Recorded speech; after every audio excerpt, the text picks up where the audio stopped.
24 years ago, I come into this life, the son of a woman and a man who lived in strife. He was tired of being poor, and he wasn't into selling door to door, and he worked like the devil to be more.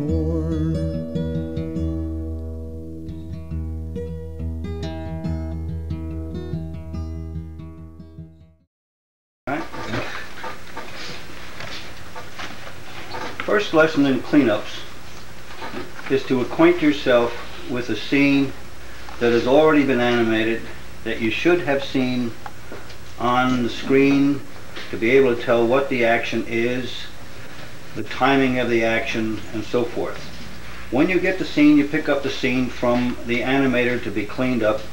First thing you do is to study the exposure sheet.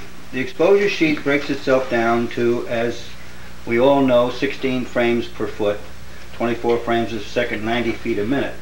What you should do is to make sure that the exposure sheet is in the correct order, and you should look through the exposure sheet so that if you see anything that doesn't relate, as this does not, into exact numbers, a change has been made here on this column number 1 so that it jumps over from 99 to 99A, and it goes down through the rest of the scene, which has been changed. And you'll notice here it actually changes again, so that if you don't follow the exposure sheet and you don't know what's going to happen, you just can't go ahead and make cleanup drawings without realizing that there have been changes made that you should be very much aware of. You take this, you put it back on your clipboard after you have studied it. You then take the scene and, okay, you've seen it on TV, and these are just the extremes being shown to you. But if you'll notice the action here as it comes up, and you always notice that the timing notes are in place, and you should follow those timing notes explicitly so that you don't ruin the animator's scene, because 2 frames can knock you out of a scene here, especially if it's in the wrong spot. And you'll see the jiggle on the screen yourself. However, as time goes on, as you animate more and as you clean up more, you'll find things become a little easier. Comparison to what it was before. Now, if I just flip this scene here, you can see that the angle of the face, the angle of the head, which is all I've been trying to tell you guys. When you have a little angle, you make it higher. The football player himself has got bigger shoulders now. I'm making these changes. But primarily, if you look at the hand, especially this hand right here now, you'll see that it does have this kind of a form.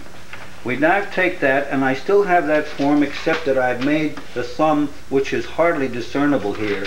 I've actually sat down and I've drawn this hand out, and I've spread the fingers on this one for the simple reason that my next extreme foot that comes up in here.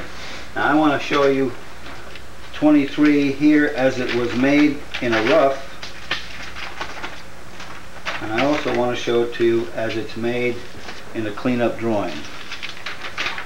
You'll notice on top here the hand. Now if I flip the hand, it's a little bit further out. If you look at it, if you look at where this hand is, where that mark is, and you look at where the mark is there, you'll see that there is a jump from there to there. From that other scene back, now we're coming, he's putting his foot down there and stretching it out. If you'll notice the stretch.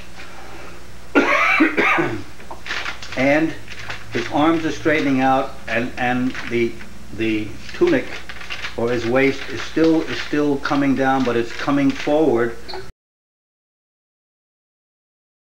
In the war, these characters were already celebrities, and people had seen them in theaters and so forth, and the fact that we were showing them playing a different part was making that much more important. When I first started, they called me the Duck Man because I could draw Donald Duck, and I was working with all the people who worked with Donald, and we were considered a great part of the war effort. If you desired to go to war, if you do that, you enlisted, and that was it. But Disney did a lot of war work, and you stayed there, and that's what happened to me.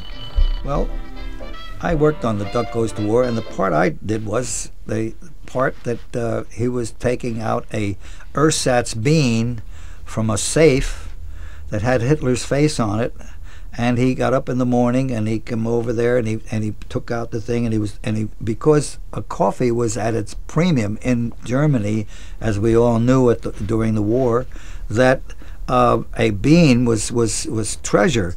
And he looks around and he hides this thing to make sure that no one is looking at him, and he looks this way and that way, and finally he reaches into the coffee can and he comes out with one little coffee bean. The Fuhrer's Face had three great things going for it. It was a Walt Disney cartoon, it starred Donald Duck, and it resulted in a hit song, a big hit that was a big morale booster during World War II. Well, we didn't know that we won an Oscar until later on. They told us that we had won an Oscar and I think the Oscar came during the war, and it was very quiet. Donald Duck in the Fuhrer's Face is everyman, the American everyman. You know, he's got all the human foibles. He laughs, he cries, and he has his little tantrums. And once again, though, you're poking fun at the Nazi state and Nazism, and showing, though, how every man could be affected. If we allow this to happen, you could wind up being this way. That's sort of the underlying message. And don't take for granted our liberties. And done in a brilliant way. Only Disney could do that.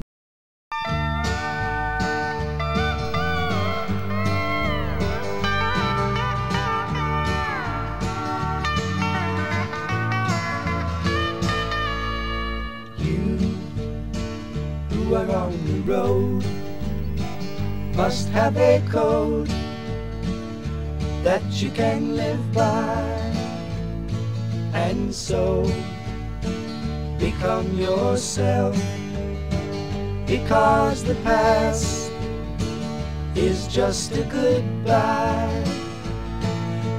Teach your children well, their father's hell did slowly go by, and feed them on your dreams, the one they picked, the one you know by. Don't you ever ask them why, if they told you you would cry, so just look at them and sigh. They love you.